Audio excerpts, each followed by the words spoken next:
Let's go across the seas to Africa. Welcome to Musical Minutes. I'm Hans Manship, your host. The kalimba is a happy instrument. When you hear it, you think of Africa. Well, let's take a look at this peppy little plucker called the kalimba. The African kalimba, or thumb piano, is a plucked idiophone originating in West and Central Africa. The earliest distant relatives of the kalimba emerged in West Africa around 1000 BC, near present-day Cameroon. They were built entirely from bamboo and plant materials. These early instruments were called mbira, sanza, or senza, depending on the region.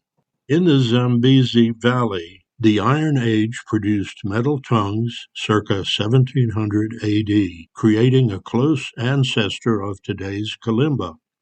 Metal-tongued instruments spread widely among the Shona of Zimbabwe, becoming central to spirit ceremonies and ancestral communication.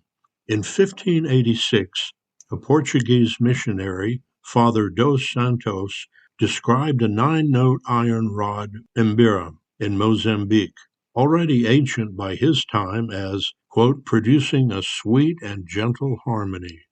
From 1600 to 1900, mbira variations developed across eastern and southern Africa, in Zimbabwe, Mozambique, and Zambia.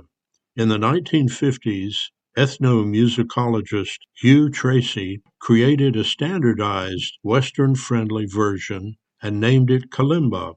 His design was based on the ancient mbira. In the 1960s and 70s, the kalimba enjoyed global popularization. Musicians like Maurice White of Earth, Wind and Fire brought the kalimba into global pop and rock music. In 2020, the art of crafting and playing mbiras in Zimbabwe and Malawi was added to the UNESCO Intangible Cultural Heritage List. Cultural roles included storytelling and oral tradition. It was played at weddings, rituals, and communal gatherings. The kalimba was historically played in royal courts due to its soft, intimate quality.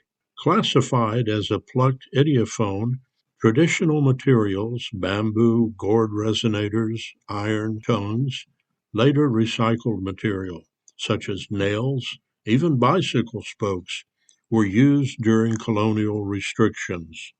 Modern kalimbas use plated spring steel and standardized tuning, often in C or G. Recording artists like Earth, Wind and Fire, Phil Collins, and David Bowie have used kalimbas in their music. One of the earliest global popular films to expose Western audiences to the kalimba was the 1980s The Gods Must Be Crazy. The kalimba seems to have been invented twice, once in bamboo around West Africa, and once in metal in the Zambezi Valley. Over 100 traditional variants exist. Enharmonic overtones give the kalimba its shimmering bell-like attack. I built my larger kalimba from a gourd and phosphor bronze tongues. My smaller one came from the Zimbabwe-Zambia area of Central Africa, where I saw many varieties at local street vendors.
It just lifts your heart to a happy place.